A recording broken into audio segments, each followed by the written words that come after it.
Hey guys, I'm Mark from Portion of Sport and welcome to week 9 of the Premier League review. If you are new to this series, what we do is we take a look at the Premier League results from the past weekend, we then take a look at the Premier League table and we finish off by looking at the Premier League top goal scorers. So here is a list of the Premier League results from the past weekend. If you want to hear about a specific game, just click on it and you will be taken magically to that game. But without further ado, let's get into our first match. We start off with Chelsea versus Manchester United. We wouldn't have to wait long for one of these teams to break the deadlock, as 31 seconds into the game, Chelsea had the ball in the back of the net. It came directly from kickoff and Chelsea send the ball forward. Chris Smalling leaves the ball, I presume because he thinks that Daley Blind or De Gea is getting there. But Pedro beats them both to the ball and calmly takes the ball past David De Gea and taps it into an empty net. And Chelsea would add another in the 22nd minute, and it came from a series of lucky deflections. It came when Chelsea have a corner and they send it near post to Nemanja Matic. The ball comes off of the head of Antonio Valencia, bounces off of Ander Herrera, and it sits up perfectly for Gary Cahill to smash in from about 6 yards out. Chelsea would put the game to bed in the 60th minute as they added a third goal to the day's tally, and this time it was Eden Hazard who got himself a goal. Eden Hazard had the ball at his feet, just casually walking, chilling, no United players coming for a tackle. He plays it to Matic, Matic plays it back and turns on his man and rolls the ball into the corner. Chelsea would just be adding to the winning margin at this point, but in the 70th minute they added a fourth goal to the scoreline, and it was N'Golo Kante who got his first goal in a Chelsea shirt. And it was horrible defending from United once again. Kante gets the ball about 30 yards out and he basically walks past the United defence and slots the ball into the corner. And what must make it worse is that Kante and the Chelsea players were bloody laughing at the fact that Kante scored. I love Kante, but he isn't a scorer. He's only scored twice in the Premier League, and when he's able to jog past Chris Smalling, that's embarrassing. And that's how the game ended. Manchester United, for lack of a better words, got absolutely raped. They were smashed. It was obvious when Chelsea went ahead in 30 seconds that they went for a rough night, but Chelsea come away with all 3 points fully deserving, and Jose Mourinho left his old stomping grounds with his tail between his legs. And we move on to Leicester versus Crystal Palace. Leicester were the better team in the first half, but it would take them until the 42nd minute for them to break the deadlock. It came when Shinji Okazaki and Islam Slimani combined with beautiful passes. The ball finds its way to Ahmed Musa, who has Riyad Mahrez in support, but he ignores Mahrez and strikes the ball, and it turned out to be the right decision as he found the back of the net with a gorgeous strike. Leicester would add a second in the 63rd minute, and it was Shinji Okazaki who bagged his first goal in 14 appearances for Leicester. It came when Danny Drinkwater's cross is cleared by Damien Delaney but falls kindly for Okazaki, who smashes the ball in at the near post. Leicester would put the game to bed in the 80th minute, and it was Christian Fuchs who got his first goal for the Foxes. It came when the ball falls to Fuchs, who hits a left-footed volley across goal and gave Steve Mandanda no chance. But Leicester couldn't keep the clean sheet, as in the 85th minute Wilfried Zaha finds Johan Cabaye, who side-foots the ball home, nutmegging Robert Huth in the process. And that's how the game would end. Leicester unbeaten at home in 20 league games now, and with a fully deserved victory.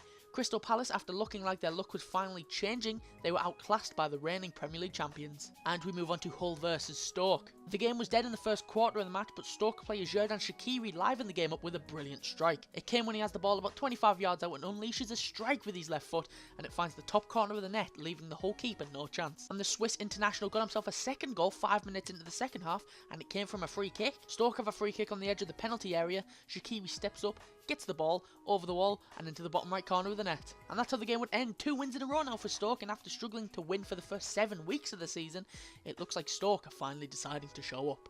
And we move on to Liverpool versus West Brom. We were top of the league. We were top of the league.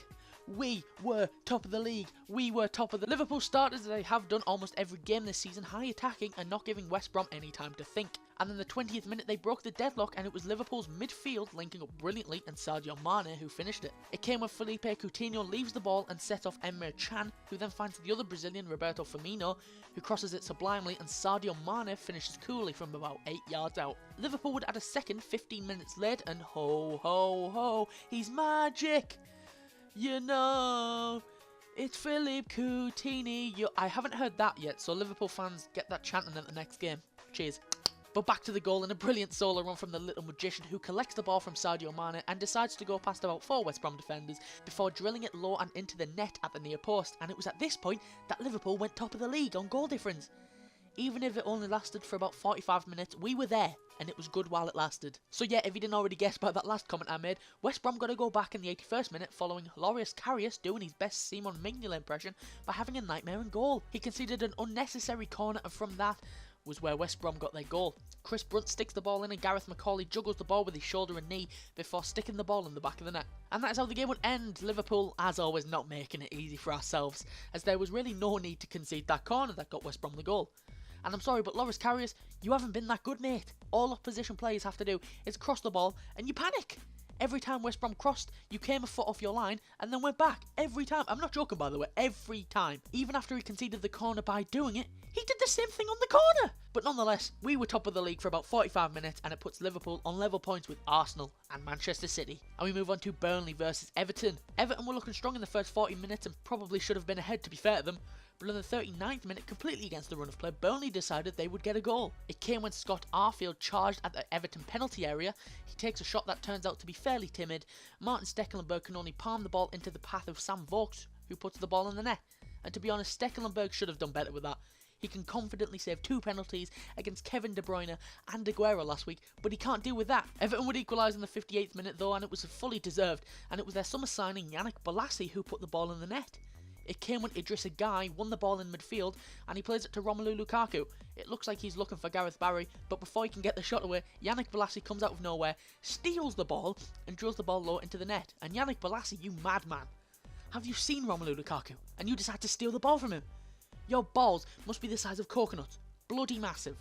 The moral of the story, Yannick Bolasie has giant bollocks. The game looked like it was going to end 1-1 in the 90th minute. Burnley decided that this would be the perfect time to piss all over Everton's picnic. They would steal the points in the 90th minute with a late goal, and it came from Scott Arfield. It came when a free kick is played into the box.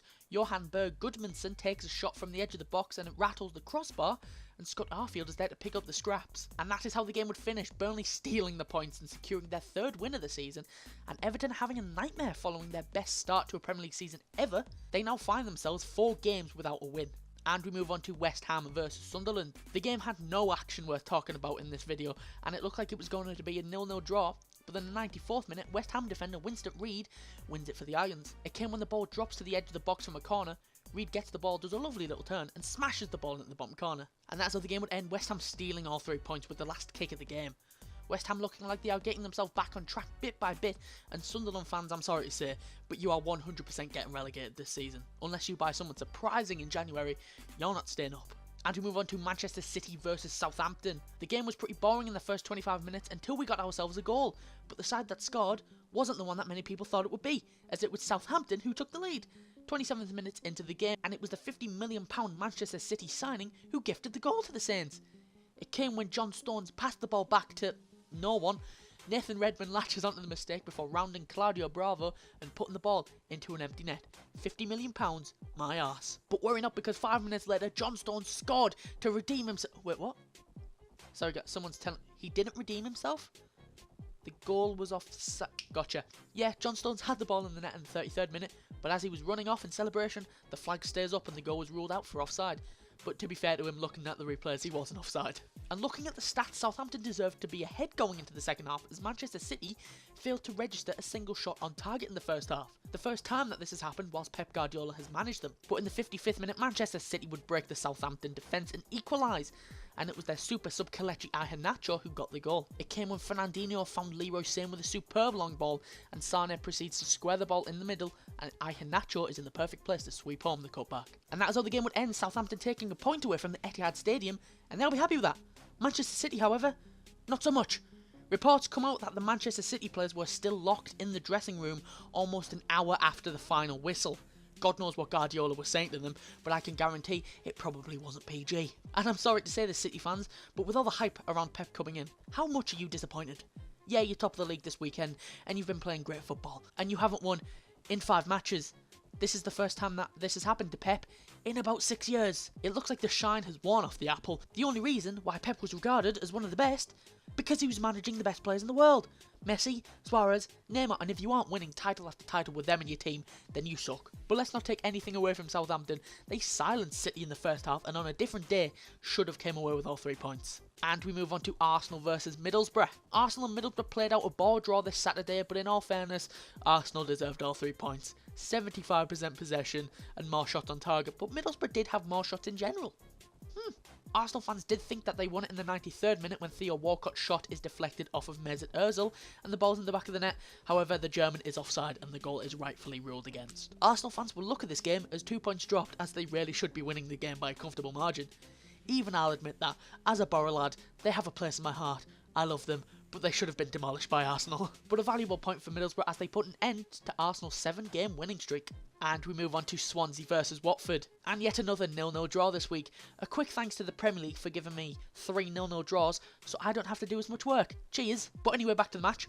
This was a dull game. Both teams weren't really threatening when they attacked, but in the second half, Swansea probably should have been in the lead, but nonetheless, both teams came away with a point. And we move on to Bournemouth versus Tottenham. And we finish with yet another 0-0 draw. But guess what, Tottenham fans? You don't bloody deserve that point. Hugo Lloris saved you from going 1-0 down in the first half, and in the last 5 minutes of the game, Bournemouth should have went ahead. A big talking point in the game is Eric Lamela.